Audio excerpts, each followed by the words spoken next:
What if I told you that 2.5 millennia ago, a group of ascetics meditating in the forests of ancient India, well, they essentially mapped out the exact same schematic for the human mind as a modern team of Silicon Valley software I engineers. mean, honestly, it sounds like the setup to a very niche, uh, very nerdy joke. Right? It really does. But it is, surprisingly, one of the most accurate ways to describe what we're actually looking at today. Yeah, so think about the last time your computer crashed. It's frustrating, sure, but, there's a comfort in the precision of it. Oh, absolutely. It's predictable. Exactly. The screen freezes, or you get that spinning beach ball of death, or maybe a literal blue screen with an error code. Yeah, the classic blue screen. Right, but there is a manual for it. You hit Control-Alt-Delete, you open the activity monitor. Or if all else fails, you just, do a hard reboot. Pull the plug. Exactly. It's a binary state.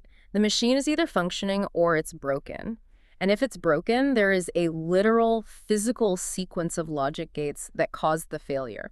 Like you can track the glitch. And there's just this immense psychological comfort in that visibility. We love knowing that underneath the complex interface of our desktop, there's a structured, entirely knowable architecture. But then, you look at your own life. You step into the world of human emotional crashes. Right, which are a lot messier. Way messier. I'm talking about sudden, inexplicable anger, deep, hollow burnout, or just that heavy, pervasive friction of daily life that we casually call suffering. Yeah. When those crashes happen, there is no error code flashing in your vision. There's no diagnostic manual you can download. You're just flying blind. Right. We're suddenly wandering in this murky, chaotic landscape where we just feel the pain and assume, well, this is just who I am. Like, I'm a broken person, or the world is just terrible. It's the ultimate diagnostic nightmare, really. Because when a human being suffers, we rarely know which line of code actually triggered the cascade. Yeah. Was it a stray thought? Exactly. Was it a stray thought? Was it something someone said to you? Was it some deeply buried memory from childhood? We just feel the catastrophic system failure. Because we lack the schematics, right? Right. Because we lack the schematics to our own minds, we are completely powerless to patch the bug. We don't even know where to look. And that brings us to the core mission of today's deep dive. We are opening a very specific manual today. A very unique one, yes. The question driving us is massive. How do you take ancient Eastern philosophy, specifically the concept of Dhamma, the fundamental nature of reality and the path to ending suffering, and translate it into a universal language? It's a huge undertaking. It is, because the goal here, the real driving force behind our source material today, is to spread these tools to absolutely anyone, anywhere in the world. Right, crossing all those borders. Exactly. Specifically crossing the barrier to foreign audiences who have zero background in Eastern traditions. They want people to actually be able to free themselves from suffering, regardless of where they live or what they believe. It's a brilliant and, frankly, a necessary undertaking. Yeah. Because the problem with ancient wisdom isn't the wisdom itself. Right. It's the packaging. For thousands of years, these profound psychological insights have been wrapped in highly specific cultural, linguistic, and religious jargon. Yeah, if you didn't grow up steeped in that specific tradition, you're kind of locked out. Exactly. Or if you don't read Polari or Sanskrit, the teachings can feel completely impenetrable. They feel like dogma rather than what they actually are, which is applied psychology. Which is exactly why the source text we are exploring today, it's called Down to Earth Dhamma EP1, is such a revelation. It really is. The author completely recognized this translation problem. To bypass all that cultural baggage, they framed the entire philosophy using a paradigm that almost every single human being on the planet currently understands. And it's so clever. They use the framework of modern computing and robotics. It is a stunning piece of translation. I mean, the text doesn't ask you to believe in anything mystical. Instead, it invites you to look at the human experience exactly as you would look at a complex, autonomous robot, or like a smartphone. It takes these deeply nuanced, sometimes really intimidating spiritual ideas about the self and suffering, and it turns them into a literal IT manual. Yeah, we are talking about hardware, software, sensors, data processing, and malicious code. It levels the playing field globally. I mean, if you know how your phone works, you now have the conceptual framework to understand how to stop your own suffering. And we desperately need this framework, don't we? Oh, absolutely. Yeah. We are living in an era of just unprecedented information overload. Our biological systems are constantly being flooded with digital It's inputs. nonstop. But frankly, our internal servers are crashing on a daily basis. Yeah. So by demystifying human consciousness with tech analogies, this text takes philosophy out of the temples and puts it right onto your desktop. It gives us secular, practical tools for debugging our own minds. I love that. So I want to start troubleshooting immediately. Let's do it. But the text makes a really interesting point right at the beginning. It says, before you can fix a crashing operating system, you have to actually know what parts are in the machine. You have to know your hardware. Right. We have to take a screwdriver, crack open the casing of the robot, and lay all the components out on the table. We have to figure out what you are actually made of. Well, in the original philosophical framework, this dismantling process is called analyzing the 5 aggregates, or the khandhas. Okay.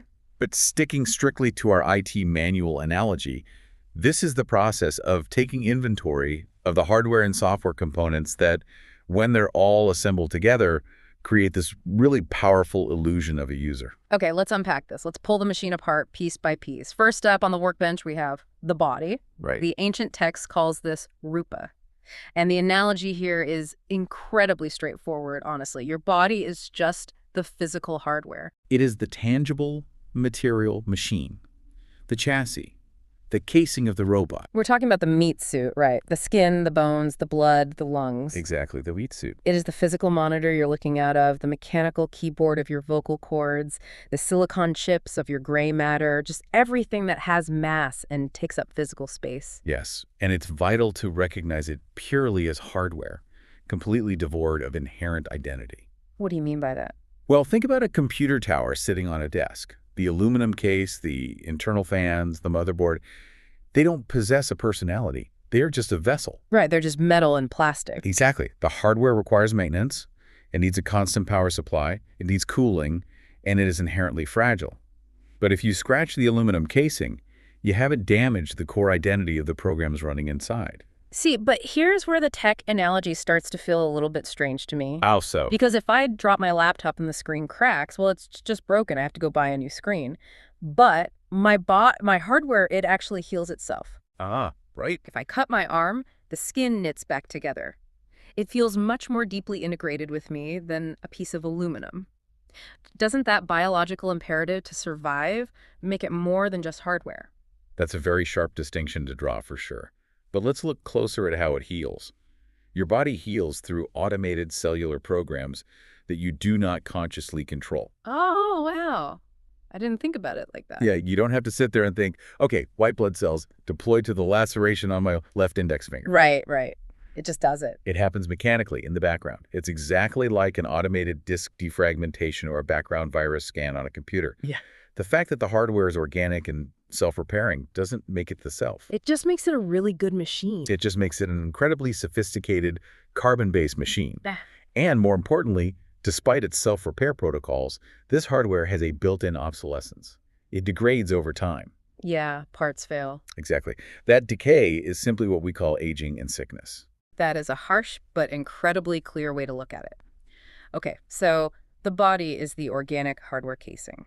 The second component laying on our workbench completely shifted my perspective, and it took me a minute to wrap my head around it. That's a tricky one. The text calls this feeling, or vedana.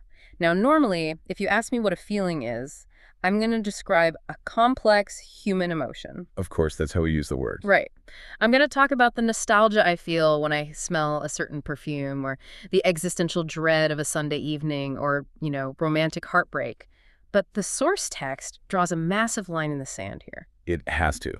Because conflating feeling with emotion is where most of our diagnostic errors actually occur. Okay, explain that. In this schematic, feeling is not a complex narrative-driven emotion. Feeling is simply the system's baseline status report.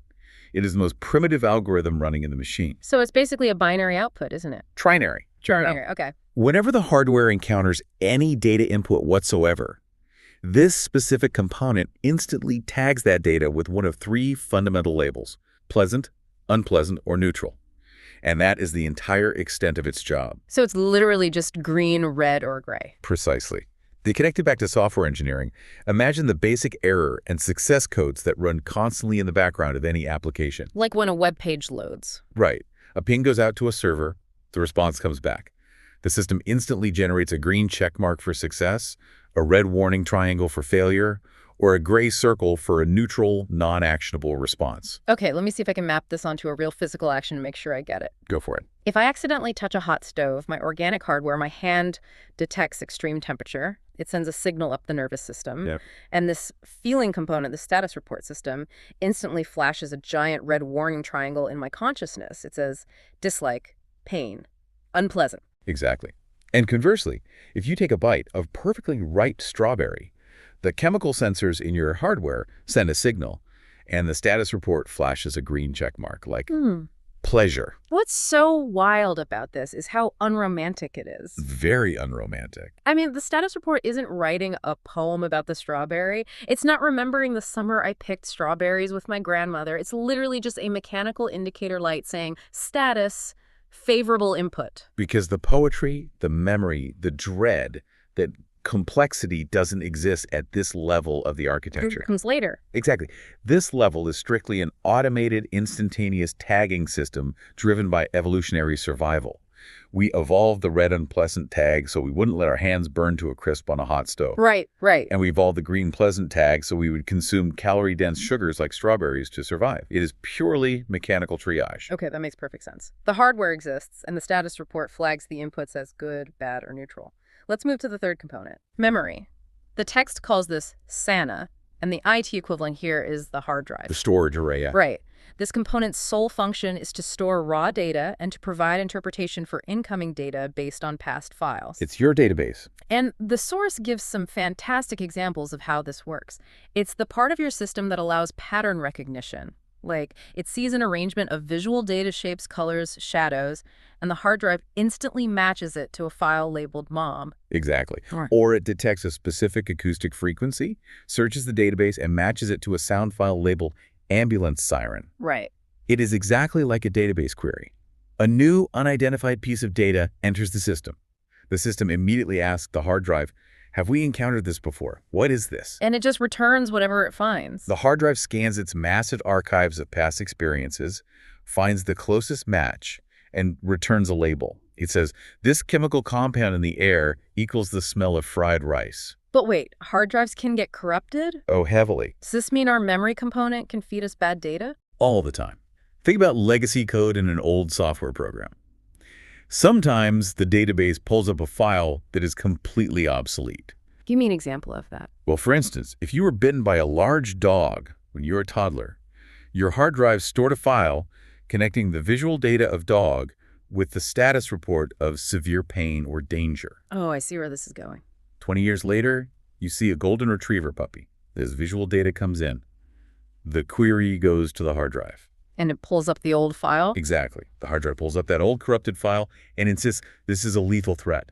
The hard drive is just serving up the data it stored, regardless of whether it accurately reflects the current reality. That is terrifyingly relatable. So the hard drive just blindly hands over whatever file it has. Blindly. It has no critical thinking skills.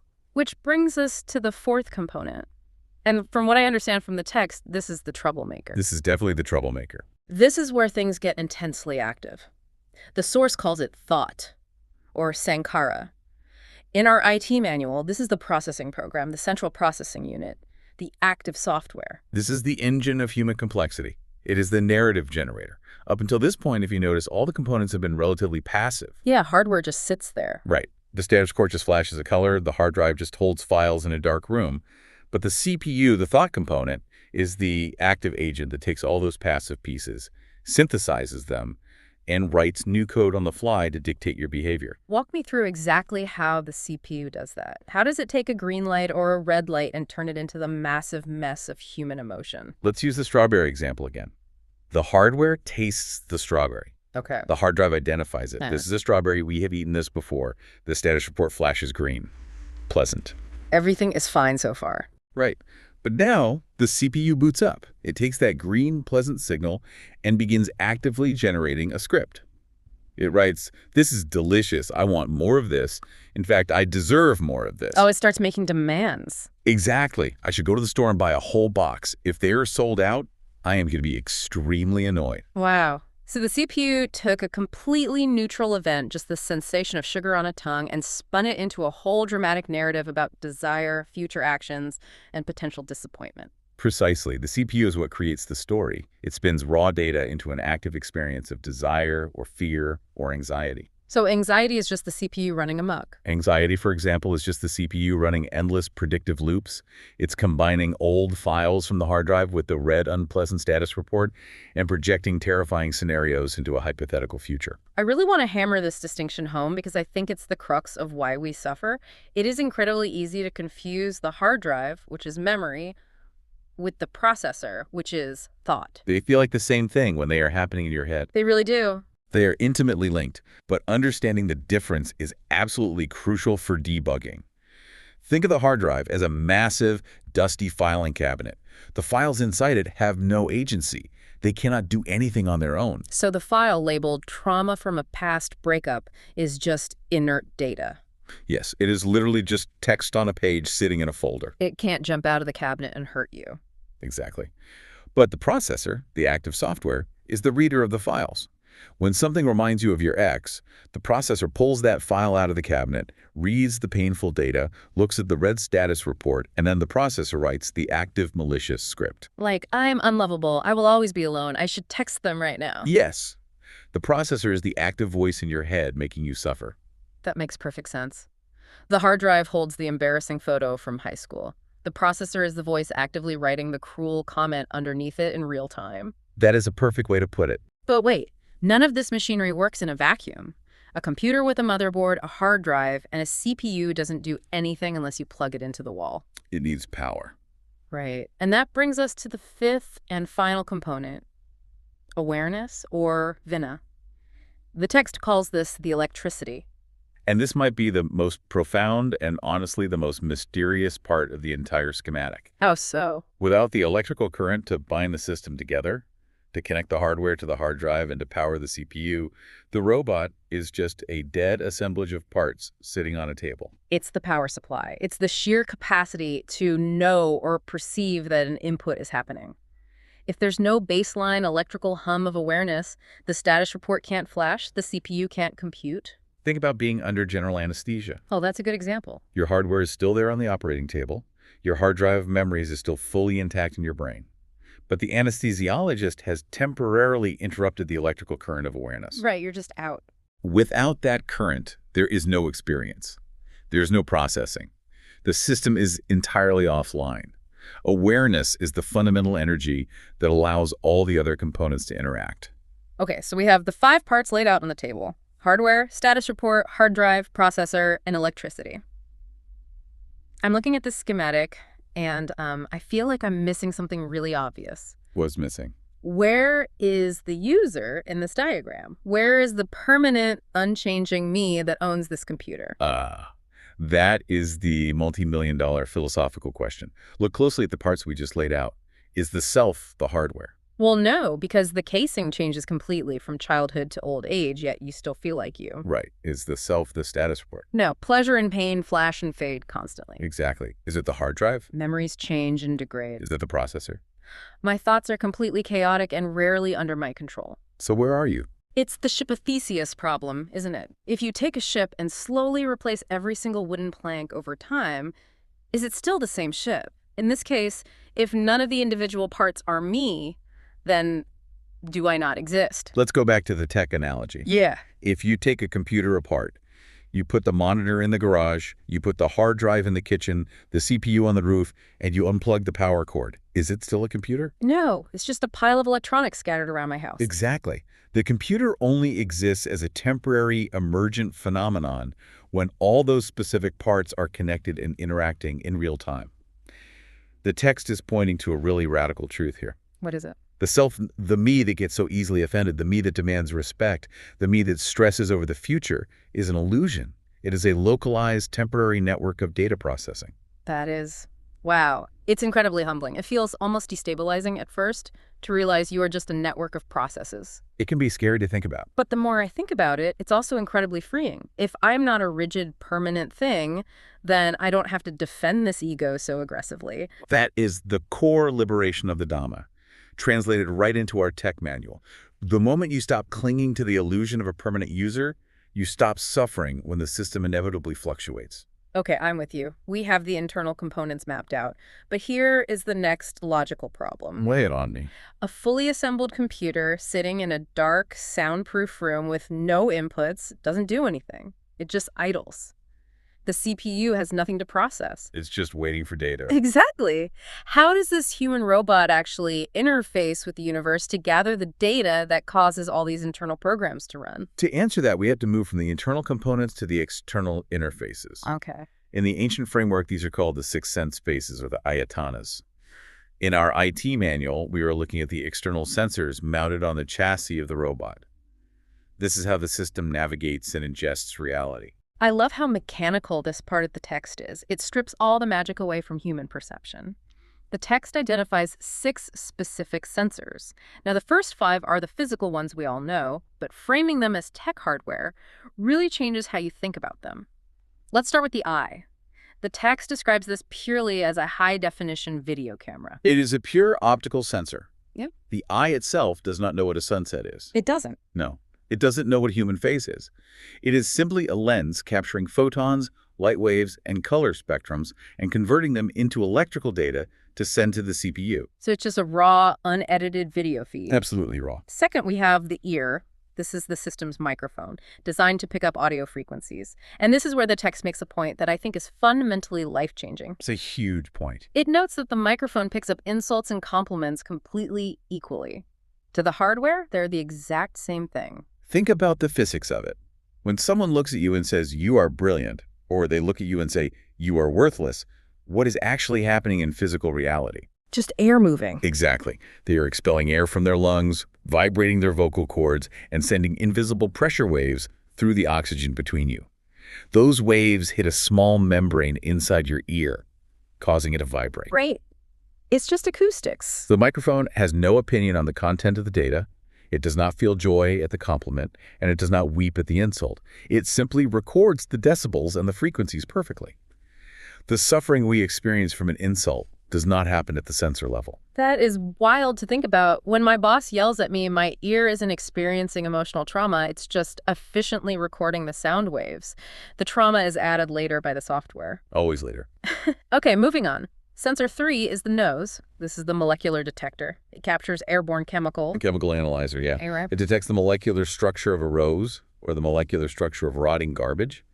The sensor itself doesn't judge, it just reports the chemistry. Sensor 4 is the tongue, another chemical analyzer, but for physical contact.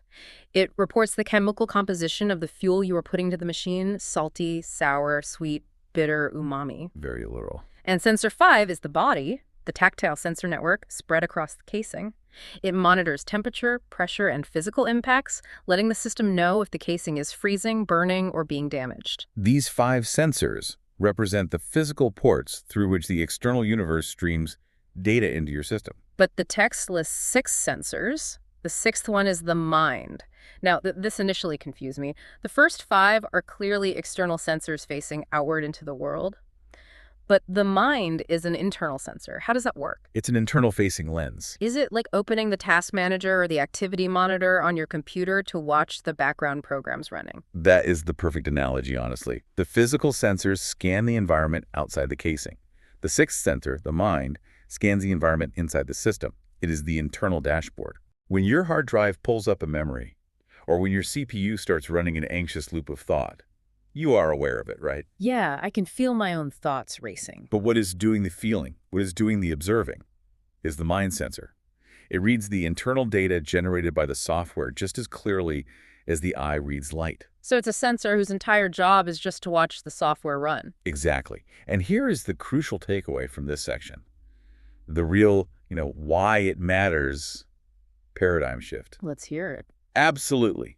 Every single piece of data you have ever known, every memory of your childhood, every moment of profound joy, and every instance of crushing suffering, must have entered your system through one of these 6 specific ports. Wait, every single thing? Every single thing. There is no alternative route. You're essentially existing in a sealed, dark room. The universe only exists to your system as streams of data passing through these 6 specific cables. If a piece of data does not cross one of these sensors, it literally does not exist in your reality. Yeah. That is both claustrophobic and amazing. It means our entire rich, emotional, sweeping experience of human life is just a rendering. It's an interpretation of the data flowing through 6 input cables. It's a virtual reality constructed by the CPU based on sensor inputs. And understanding that is the absolute prerequisite for understanding why the system crashes. Which brings us to the most practical part of our deep dive. We have the hardware built, the software is installed, the electricity is flowing, and the 6 sensors are actively streaming the universe into the machine. We're online. We're online. Let's look at the anatomy of a crash. Let's look at how suffering actually happens in real time. We are going to use the manual as a diagnostic tool here. We need to look at the system logs, millisecond by millisecond, during a moment of crisis. The text gives us a great, highly relatable, real-world scenario. We are going to map the exact mechanical sequence of what happens when someone insults you. We are going to slow down time and watch the glitch occur. Okay, step 1 in the system log. The physical event. You are standing in a room and someone speaks aggressively to you. At the hardware level, your ear, the microphone is active. It picks up the specific audio frequency of their voice. And as we established, at this exact millisecond, there is no suffering. It is purely vibrating air hitting a drum. Acoustic data. Correct. Step 2. The electrical current of awareness registers that data has entered through the microphone port. It immediately bundles that audio file and routes it along the internal circuitry straight to the hard drive for identification. Moving fast. Step 3. The query. The hard drive receives the raw audio file and begins frantically searching its archives. It scans decades of past experiences and says, "Ding, file found. We have a match. This specific tone of voice and these specific vocabulary words equate to disrespect. We have been insulted." Notice what just happened there. The raw, neutral data has now been assigned a conceptual meaning based entirely on past conditioning. The system has decided what the noise means. And instantly, we hit step 4. The moment the hard drive assigns that hostile meaning, the feeling component, our primitive stats report, kicks in. The alarm bells. Right. It sees the disrespect tag and instantly flashes a massive, blinding red error code. A giant red triangle pops up on the internal dashboard. Pain, discomfort, threat detected. The system has now flagged the data as hostile to the survival of the ego. Which triggers the final explosion. Step 5. The active software. The CPU sees the red error code flashing, it boots up rapidly and starts executing malicious code. It writes the script. How dare they speak to me like that? I'm a respected professional. I look like a fool in front of everyone. I need to insult them back immediately to restore my status. And suddenly, you are engulfed in the burning sensation of anger. But what is truly staggering about this chain reaction is the speed at which it executes. It feels like it happens in 0 seconds. Someone insults you and you are instantly furious. Right.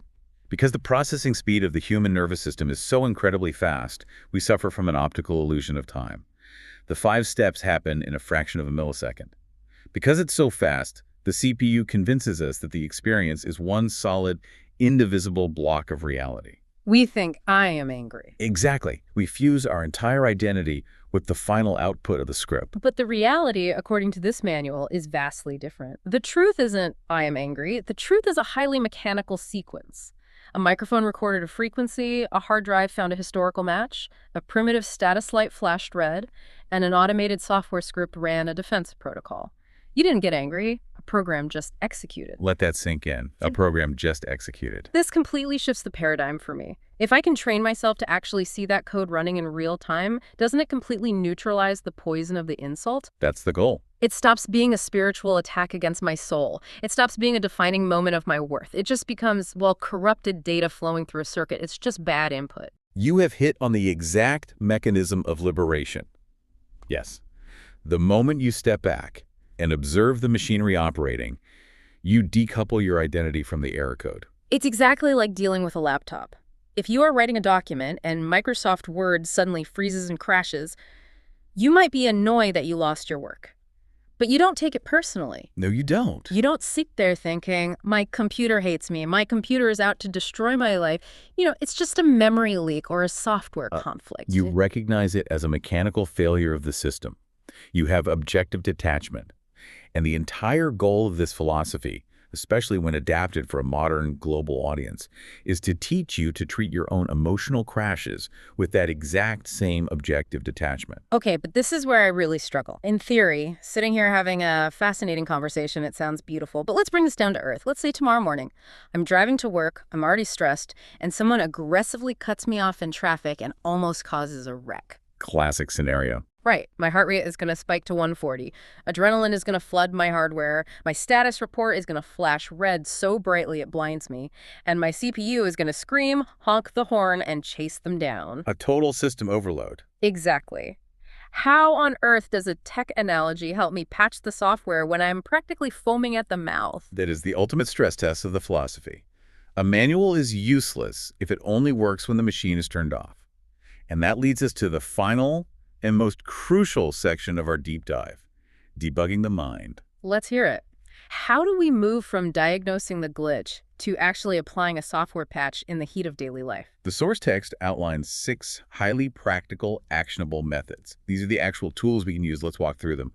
Application number 1 is a word we hear constantly in wellness circles, but the text redefines it brilliantly. Mindfulness. I feel like that word has lost all meaning. It really has. But instead of vague ideas about being present, this text defines mindfulness in pure cybersecurity terms. Port monitoring. Port monitoring, like a security guard. Exactly. If you are an IT security professional, your primary job is to monitor the ports.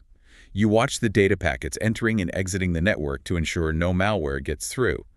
The manual suggests doing exactly this with your 6 sense bases. You literally sit at the security desk of your own mind. You just watch the input channels. You don't try to change them at first. You just acknowledge them. You just label them. You say, I notice that my eye is currently staring at a toxic social media feed. Or, I notice my internal dashboard, my mind sensor, is currently observing a loop of anxious thoughts about tomorrow's meeting. The power here is in the observation. The moment you are actively monitoring the port, you are separate from the data stream. You are the security guard watching the monitor, not the person trapped inside the screen. You create a tiny gap of space between the input and the reaction. Application number 2 builds on that space, ignoring the status report. The text reminds us not to click on the feeling component. Remember that the feeling component is just that primitive binary green or red flash. When a surge of anger or pain flashes in our system, our instinct is to fixate on it. We always want to fixate on it. You want to dive into it and figure out why it's there. It behaves exactly like a malicious pop-up ad on a sketchy website. A giant flashing red banner appears in your mind saying, "You are furious. Click here to obsess over this argument for the next 3 hours." And what happens when you click a pop-up ad? You get a virus. You download the malware. You feed that raw emotion directly into the CPU, which then generates hours of agonizing narrative. The manual's advice is simple. Don't click the pop-up. Recognize the anger or the pain purely as a temporary system alert. So you just ignore it. If you do not interact with it, if you do not feed it into your software, the alert will auto-dismiss. It has a very short half-life. It will time out and vanish from the screen. Application 3 is vital for those of us who overthink. Questioning the hard drive. We need to actively realize that our memory relies heavily on corrupted, outdated cached data. Oh, we all have massive amounts of legacy code in our databases. Yeah. Your hard drive might pull up a file that says, when people speak to you in this specific tone of voice, they are trying to humiliate you. But that file might have been written 20 years ago by a highly insecure version of your operating system. It's like when your web browser starts acting strangely and the IT guy tells you to clear your cache. You are continually loading an old, broken, saved version of a web page instead of downloading the fresh, current reality. We have to actively audit the data our hard drive is serving us. We have to ask, is this memory actually relevant to the person standing in front of me right now, or am I just loading a cache trauma? Yes. Auditing the database prevents the CPU from writing scripts based on ghosts. Which leads right into application 4, breaking the software, catching the CPU, the thought program, before it executes a catastrophic command. This is the equivalent of frantically hitting the escape key or Control-C in a terminal to abort a running script. Just stopping it cold. When your CPU starts spinning up a destructive narrative, I am a massive failure, this project is doomed, I should just quit my job right now. Yeah. You have to recognize that this is an automated algorithmic generation. It's exactly like the autocomplete function on your smartphone keyboard. Just because your phone suggests the word idiot as the next word in your text message doesn't mean you are legally obligated to hit send. No, you're not. You can look at the suggested text, realize it's a terrible idea, and hit backspace. Precisely. You are interrupting the execution of the code. You let the thought form, but you refuse to run the executable file. Application 5 takes a more preventative approach, protecting the ports. This is hardware-level protection. The concept is simple. Don't point your camera at things that are going to flood your system with malware. It is fundamental, basic system hygiene. If you know that a specific website is a hive of viruses, you don't navigate to it and then complain that your computer is infected. Similarly, if you know that engaging in a specific political argument on social media or hanging out with a specific toxic person is going to flood your sick sensors with corrupted data, you physically protect the machine. You install a firewall. You literally curate the inputs your sensors are allowed to receive. You don't point your microphone at hate speech. You don't point your eyes at doom scrolling. You have a responsibility as the administrator of your system to block malicious incoming traffic before it ever reaches the hard drive. And finally, application 6. I genuinely think this is the most beautiful, elegant translation of an ancient spiritual concept into this modern tech framework: empathy for faulty code. This creates a profound shift in how we interact with the rest of humanity. How so? When someone acts terribly towards you, when they yell or betray you or act out of pure malice, our traditional ego-driven response is to view them as a fundamentally evil enemy. We take their behavior as a personal attack against our existence. Right. We take it extremely personally. But if we apply everything we've just learned to them, the text suggests viewing them simply as another biological machine that is currently running a catastrophic, faulty program. Think about the internal logs of the person screaming at you. What is happening inside their system? Their microphone picked up some neutral data. Their deeply corrupted hard drive misinterpreted it based on their own unhealed trauma. It's a chain reaction for them, too. Exactly. Their status report flashed red with agonizing pain. And their CPU, desperately trying to protect them, generated a defensive, angry, malicious script. They are trapped inside an automated glitch that they do not know how to stop. But wait, what if they are just malicious? What if they're a bully who actually enjoys hurting people? Doesn't calling it faulty code kind of let them off the hook? Malice is just deeply entrenched malware. Really? Yes. If someone's system only feels pleasant when they are tearing someone else down, their coding is profoundly broken. Their internal dashboard is a nightmare of corrupted data. Viewing them as a malfunctioning machine doesn't mean you let them abuse you. Right, you still use your firewall. Exactly, you block their access to your ports. But it changes your internal reaction. The yelling is just the error logs spilling out of their mouth. Exactly. When you view it that way, the hatred evaporates. You don't feel a desire for revenge against a broken machine. You feel a profound pity. You feel compassion.